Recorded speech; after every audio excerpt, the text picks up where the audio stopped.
The original idea was to, when I asked my office to fix a sitting, was the Afghanistan, to update you on Afghanistan, which we will do today.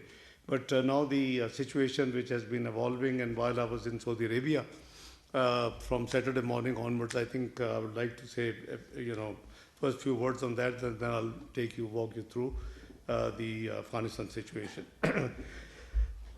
Excellencies, Pakistan is obviously very closely monitoring the evolving situation in Iran, as well as watching and the tensions which are building up in the region. And we have been deeply interconnected with different countries.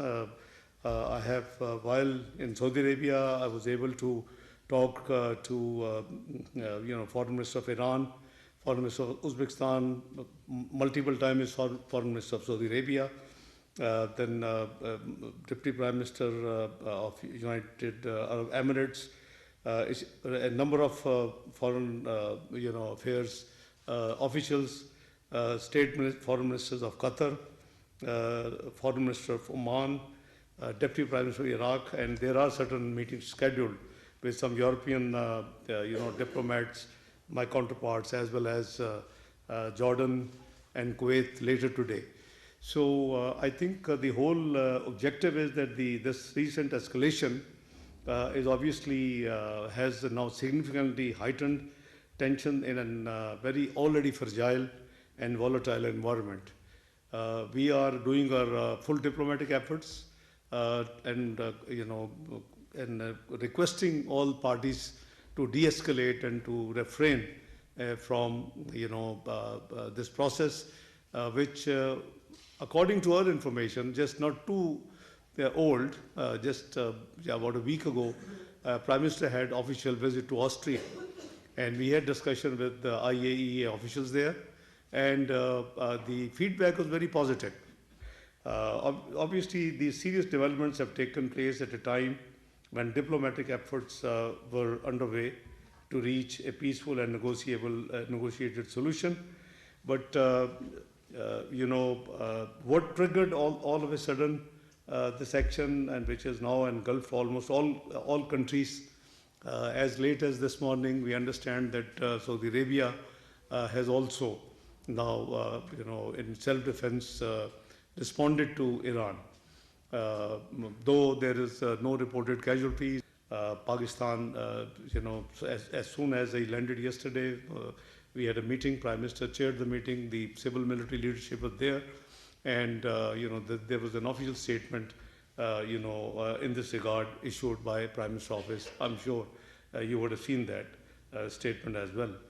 We are concerned over a violation of the norms and international law and the age-old tradition that the heads of state and the government should have been seen targeting now.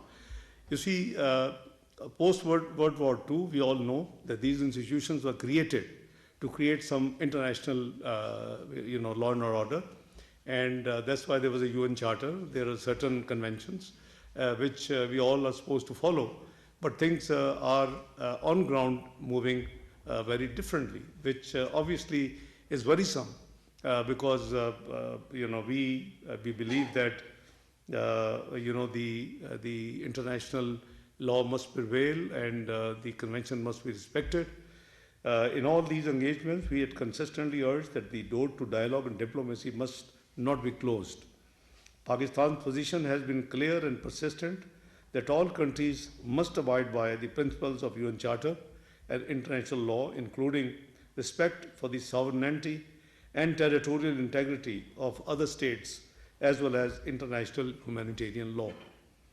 In my latest conversation with Foreign Minister Abbas Arakshi on 28th of February, I have conveyed Pakistan's condemnation of the attacks and called for restraint and diplomacy and dialogue, which he positively responded. But on ground, we are seeing that things are not yet settling or easing out. In the emergency meeting of the UN Security Council held under the agenda the situation in the Middle East, held on 28th of February, Pakistan permanent representative at the UN has also reiterated Pakistan's condemnations of the attack in Iran. I have also spoken with, as I said, different foreign ministers in this regard, and I think I haven't talked to anyone who disagrees that the dialogue and diplomacy is the only way forward. Not only for this region, but wherever there is any conflict, there are forums available. There are systems in place. Post World War II. So it seems to be a very, very turbulent time in the diplomatic space and diplomatic world, which we all need to work together to bring it back to the original, the agreed principles to move.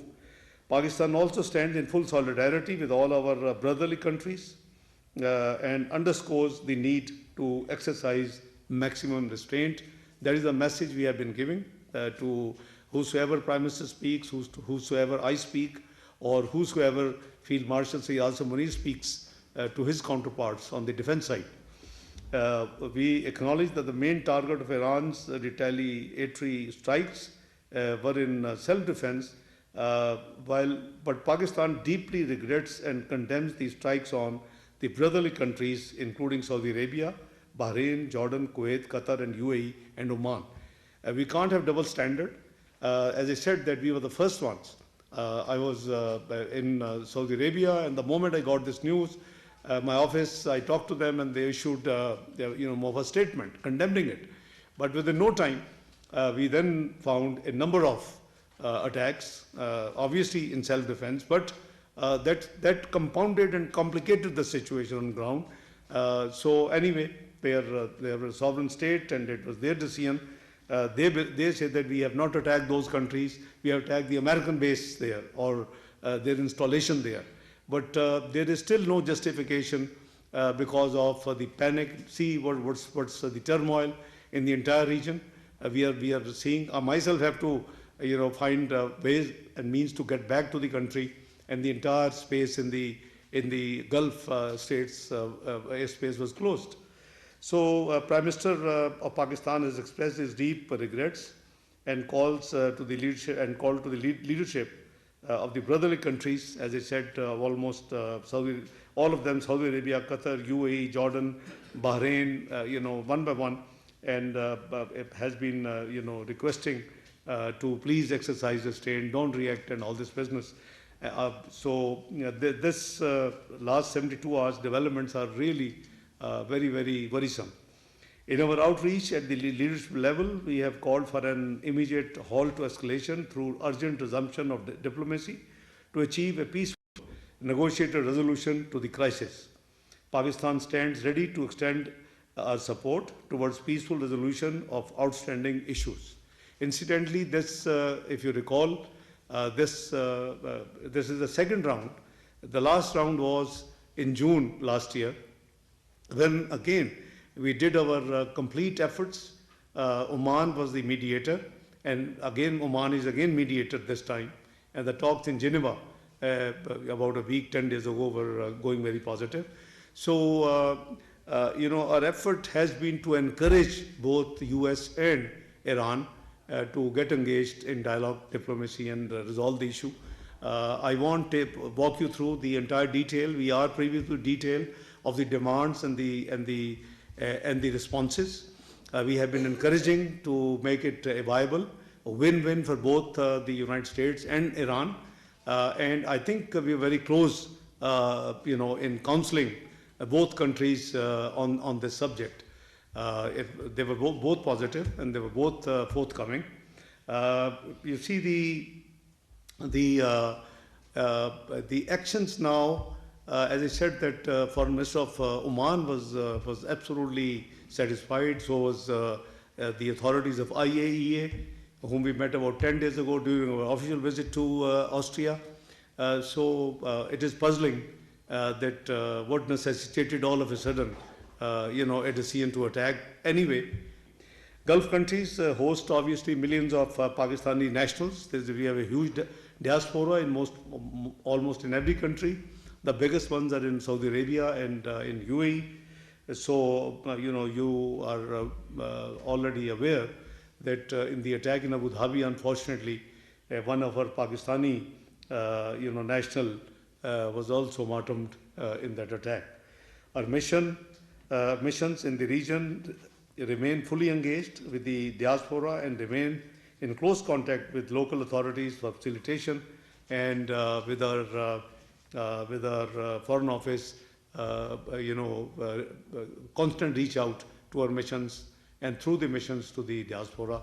We have also, issued advisory giving detail of all the countries and the diaspora the way they should get in touch. The crisis management unit has been activated in the foreign office here, as well as our missions in the entire region. Pakistan have always supported a cessation of hostilities, upholding the international law and principles of the UN Charter, resumptions of diplomacy to find a peaceful and negotiated solution. I would like to briefly share with you that all the efforts to bring peace, in the Middle East, particularly in Gaza, Pakistan has been a contributor in all those efforts, starting from formally and I would say seriously starting from 24th of September last year on the sidelines of UNGA, where 5 Arab countries, Saudi Arabia, UAE, Qatar, Egypt, and Jordan, and 3 Islamic countries, Pakistan, Turkey, and Indonesia. If we call it Group of 8 Arab Islamic countries, we had very meaningful engagement with President Trump on 24th of September. That was the only thing visible on the media. The rest of the efforts which followed that meeting obviously were off media. And that's which led ultimately, because it was decided that the 8 foreign ministers of the 8 countries who had dialogue on the sidelines of UNGA with President Trump and his team, and the agenda was only one, and that was bringing peace back to Gaza, settlement of the issue, and unhindered flow of human assistance, humanitarian aid, as well as the ceasefire immediate. Although we know that it led to Sharm el-Sheikh, the peace agreement signing, followed by in Davos, where the Board of Peace, signing took place, and now 19th of February, we had Board of Peace first inaugural meeting. So all these been attended by Prime Minister of Pakistan, and I accompanied him, and I think the things were showing very positive progress.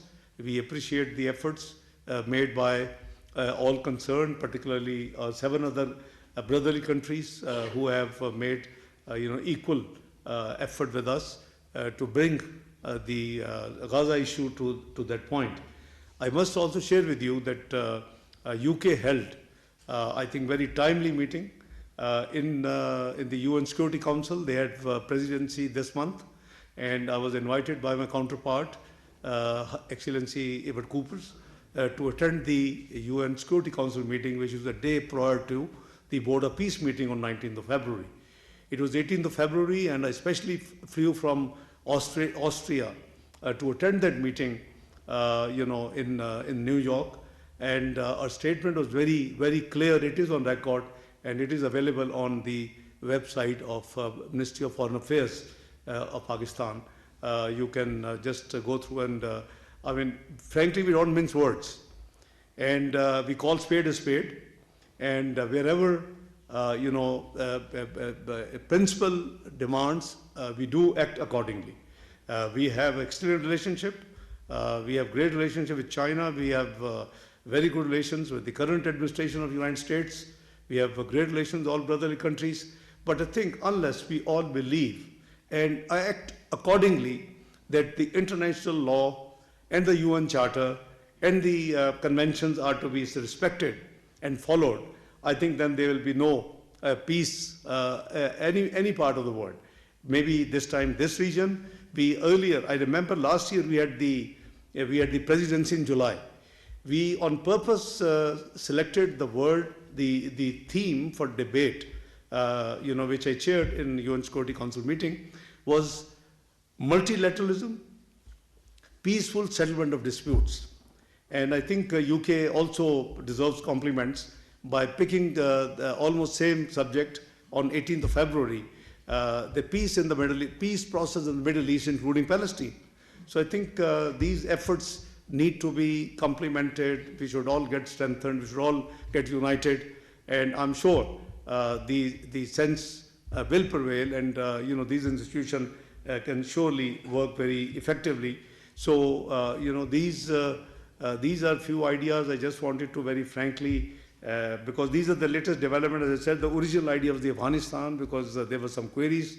The spokesperson of Foreign Office has been keeping everybody updated on weekly briefing. But then my team asked me that I should also brief and have a sitting with you on Afghanistan. So I think, having talked about the recent last 3-4 days developments, I would now bring you back to Afghanistan, because there have been a number of queries from different missions. So I think I want to clarify our position.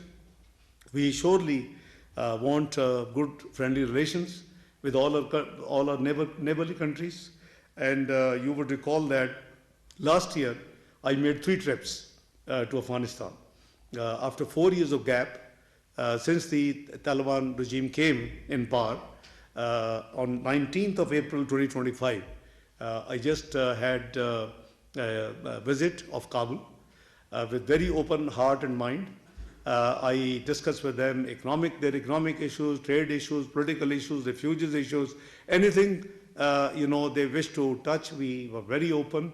We debated, we discussed, we took decisions, and without losing any time, from their soil, I held a press conference which was viewed both, including Pakistan and Afghanistan. So we didn't stop there. We came back, and we implemented everything we decided and promised with our Afghan friends and with the regime. There had been 2 years earlier, during PDM government, 2022-2023, when I was finance minister, we had been working with them on a railway project, Uzbekistan, Pakistan connectivity through Afghanistan, through Kharlachi. Now that has been in cold storage. As a consequence of my visit of April, they finally agreed to sign the protocol agreement between 3 countries, which was signed in July. That was my second visit in July 2025. And all the 3 foreign ministers were there. We had our transport or railway ministers with us, who signed that agreement, which obviously was the kickoff of this project for the connectivity of Pakistan to the Central Asia, and through Central Asia even to the Europe and China and other parts of the world. So that was a very positive move. That was followed by a trilateral meeting in August last year, where my great friend, Foreign Minister Wang Yi, myself, and Mr. Muttaqi held the meeting, trilateral meeting. We have a trilateral forum, China, Pakistan, Afghanistan. And that was again very positive meeting. We had all the best. By the way, in all these meetings, Pakistan ask has been only one from Afghanistan, not a long list of wish list. And that is, please do not allow your soil to be used for terrorism against any neighboring countries, particularly Pakistan. This is the only ask, right in April, July, and August. And unfortunately, that has not been complied with. I know they had issued religious fatwa, but we called it religious, obviously, decree. And there was about 1,000 scholars there. There was Chief Justice of Afghanistan. There was a Prime Minister of Afghanistan. And they said, we will not allow soil the first time. This was just few months back. But there is no very verifiable actions which should have actually endorsed that fatwa is being implemented. And, the things have been going fairly hot, in the recent past. And, we also elevated our diplomatic relations following my 3 visits, to the ambassadorial level, although the regime is not recognized. It was at the desire of our neighborly friendly country. Signing of framework agreement, as I said, took place. Early harvest programs are agreed. These are few things I'm just recounting for your memory. Afghan origin, Afghan-bound trucks and containers to and from India, despite our war in May 2025, upon the request of Afghan side was facilitated. The decision of to extend CPAC to Afghanistan was agreed. This was during a trilateral meeting, Foreign Minister Wangi, myself, and to Kabul in August. Convening of Joint Coordination Committee meeting of the border security issues. That was also grant of 4,500 scholarships to Afghan students in various fields, including medicines, engineering, and social science under the Lama Iqbal Scholarships Program. Despite of humanitarian relief assistance following the earthquake in eastern Afghanistan on 31st of August, this was again, an action we took. We allowed a liberal visa regime enabling Afghans to visit Pakistan legally for education, health, business, and family links. I would also like to highlight that Pakistan has played a proactive role in all important regional and international forums on Afghanistan, such as Quad, replicate this group, Trilateral Foreign Ministers Dialogue, Moscow format, OIC contact group, SCO, and neighboring countries format. So all this we have been supporting. And as I said, what is our ask or demand? Only one. Please do not allow the TTP, the BLA, the Majid Brigade, which have been prescribed by many countries, that to allow them or to provide the facilitation. This is the only issue we have. And as long as it is handled, it is removed, we have no issue with Afghanistan. We always have been, wishing to have best of the best relations with all the neighbors, including particularly Afghanistan. As part of these initiatives, Pakistan has consistently called for addressing Afghanistan's multifaceted challenges, in particular the humanitarian and economic situation in the country, which have a direct impact on Pakistan. So with these background, unfortunately in October, serious violations took place. Every week, our brave armed forces have to lift, the bodies of their soldiers and the officers, which is certainly not acceptable under any circumstances. We have the capacity, we have the will, we have, the kinetic capability to handle it in a very meaningful way. But we have been exercising extreme restraint and doing minimum reaction to what has been happening. What you have seen is absolutely, minimum in you can say, self-defense under Article 51 of the UN Charter, because we are the believer. And since we are sitting in the UN Security Council for the 2-year term as non-permanent member till 31st of December this year, so I think we exercise more care to respect the UN Charter and all these things. So unfortunately, Pakistan had, as a consequence of the repeated, by the way, you must recall also that after October, serious violations and attacks, there were rounds, our brotherly country, Qatar, they requested us to allow diplomatic engagement. We sent our team, our defense minister, with the team visited Qatar. There were dialogues, but the outcome was nothing, nil. Then it was followed by a dialogue in Istanbul. The outcome was nil. And then even Saudi Arabia. So we had now no choice but to launch Operation Gazbul Hak in response to repeated terrorist attacks by Fitna al-Khawarij and Fitna al-Hindustan against Pakistan emanating from Afghanistan soil, as well as the recent unwarranted and provocative actions by Afghan Taliban regime on the night of as late as 26th of February. So you see, this has led us, has forced us to now take it, now seriously. And some high-profile terrorism incidents include the suicide attack on judicial complex in Islamabad in November 2025, coordinated assault by BLA elements across the entire Balochistan province in January 2026, a suicide bombing on an Emarga in February 2026, which alone took, shahadats of 31 civilians and injured 170 innocent, people who are praying there, and recent terrorist incidents in Bajod, Bannu, and Khyber Pakhtunkhwa province. Now, this is the background. This is why we had now no choice but to launch, this Gazbul Hak operation. Pakistan has conclusive evidence that the recent acts of terrorism in Bajod and Bannu, which is very recent, last a couple of weeks, were perpetrated by TTP at the behest of their Afghanistan-based leadership and handlers.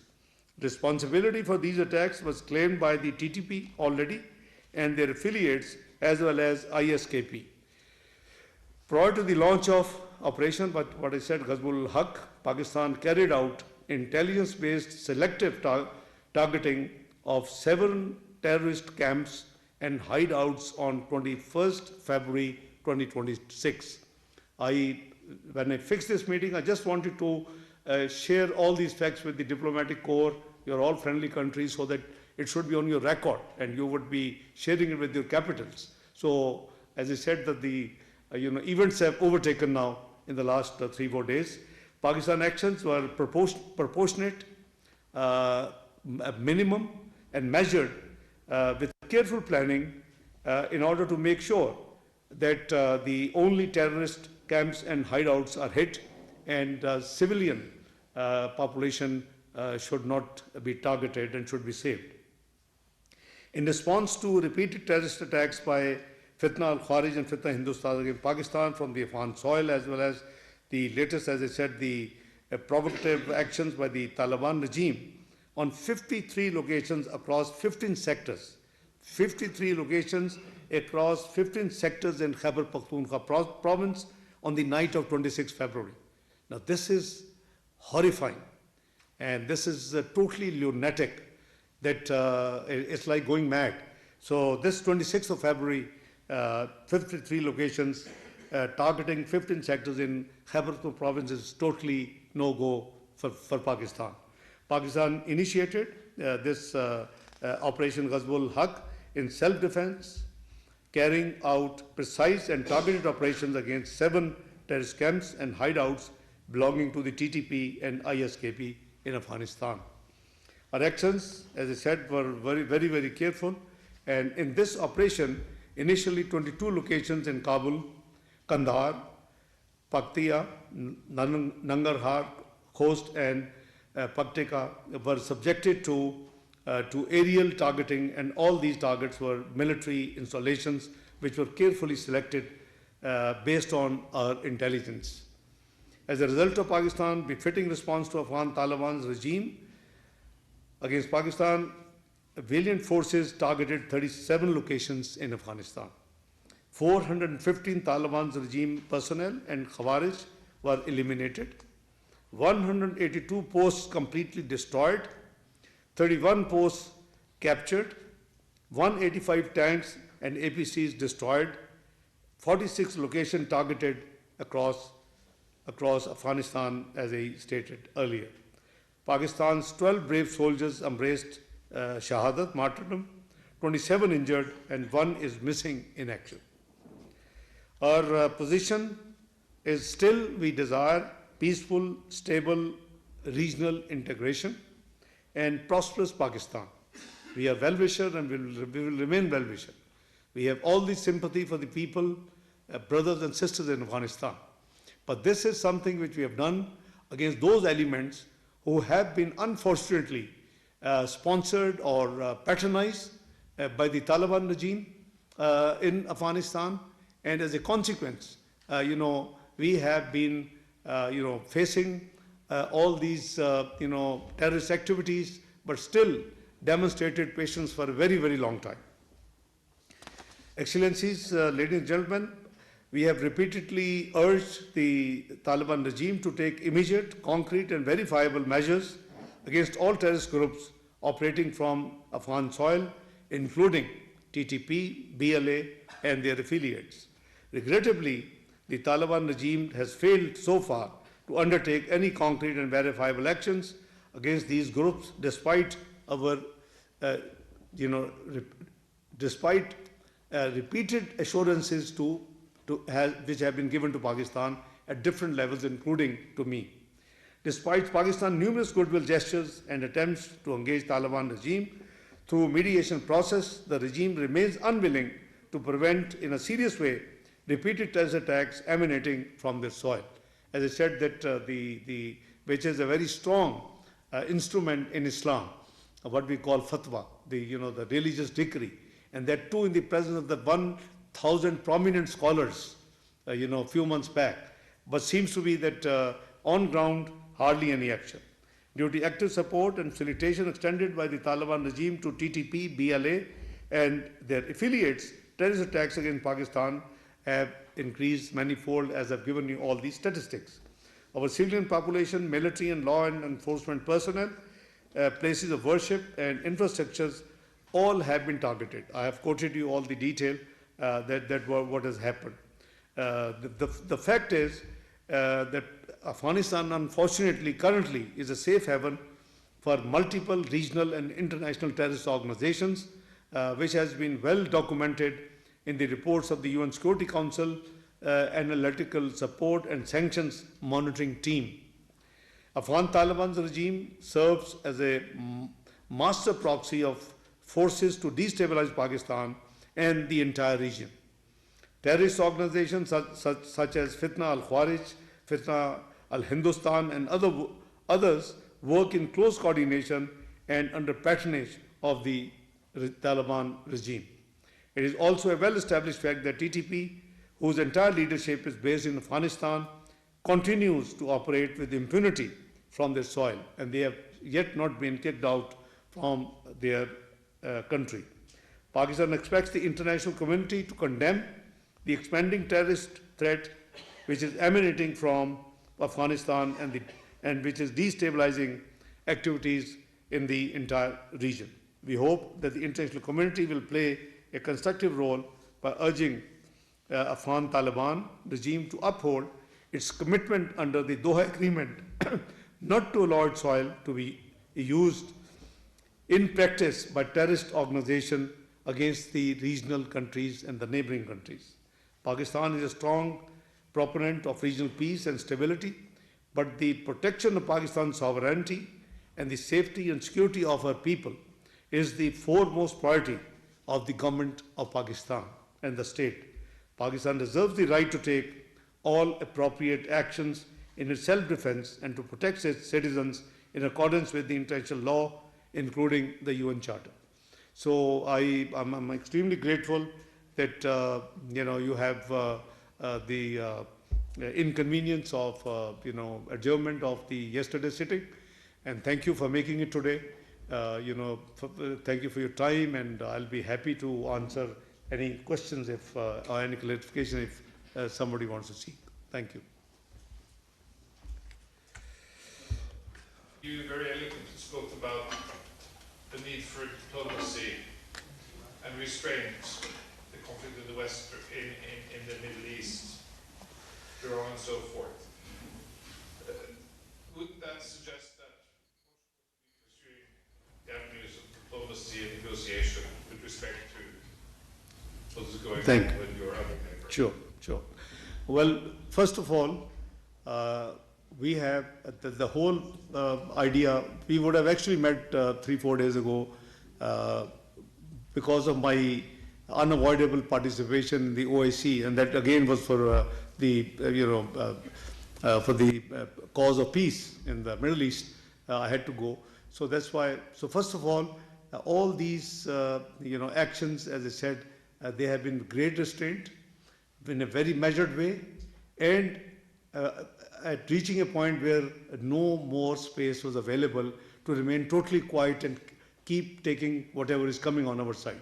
So we had to exercise, the actions we have taken, but we are still, frankly speaking, as I said, that we have the capability and capacity to deal with it in a massive manner, but we respect the dialogue and diplomacy route. We gave it a chance.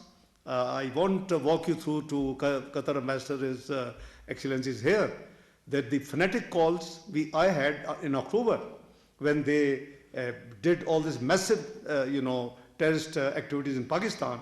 We were ready to actually go ahead and then, put it, in a right, respond in a right manner. But we were requested by friendly countries that please give it the dialogue and diplomacy, as you are saying now. We give a chance, and you saw what happened in Doha. Yeah, despite their best efforts, the problem was that there were two nexus of power. Our team would agree with something, and the other side team will go and agree and go just to get the consent or the nod, and they would come back and wriggle out. I mean, this is the experience Qatar had. Same thing happened in Istanbul, and so it's not our fault. So we still prefer dialogue and diplomacy when we are counseling all other countries. And having during our presidency last year of UN Security Council, fixing a theme that multilateralism, peaceful settlement disputes. So we are the believers. So that is there. So your second part of the question, that since we are counseling everywhere this thing, that why not there, we are ready. But you see, it takes two to tango. We have been doing whatever we could, and I counted at very few things which during my visit we agreed and we implemented, and they acknowledged in July, no other than the Prime Minister of Afghanistan, His Excellency Mr. Akhund, that whatever you promised, we appreciate that you went back and within few weeks you implemented everything. It has the trade facilities, it has the economic actions, it has the political matters, it has every subject under the refugees. So we agreed everything and we implemented. So that's best you can. But unfortunately, as I said, it takes two to tango, and they never ended. And this responsibility they have to discharge if you have to come back to a peaceful neighbor. Otherwise, we have exercised a lot of patience, and this decision has been taken as a last resort. After exercising due patience, exercising complete restraint, so we are believer absolutely that we should go through the diplomacy dialogue route. Thank you so much for. नाज़रीन, नायब वज़ीर-ए-आज़म मोहम्मद इसहाक़ डार की सफ़रा को Iran और अफ़गानिस्तान की सूरत हाल पर briefing. उन्होंने कहा कि ऑपरेशन गज़बुल हक के ज़रिए TTP और दीगर दहशतगर्द ग्रोहों के खिलाफ ऑपरेशन किए हैं। इंतहाई एहतियात से इकदाम उठाए गए हैं। अफ़गान सरजमीन से संगीन खिलाफ वर्जियाँ हो रही हैं। अफ़गानिस्तान बदकिस्मती से दहशतगर्दों की आमाजगाह बन चुका है। इस्तंबुल मुज़ाकरात का भी कोई नतीजा नहीं निकला है। हमारे पास अफ़गान सरजमीन से दहशतगर्दी के ठोस शवाहिद मौजूद हैं। जवाबी कार्रवाई में शहरी आबादी को निशाना नहीं बनाया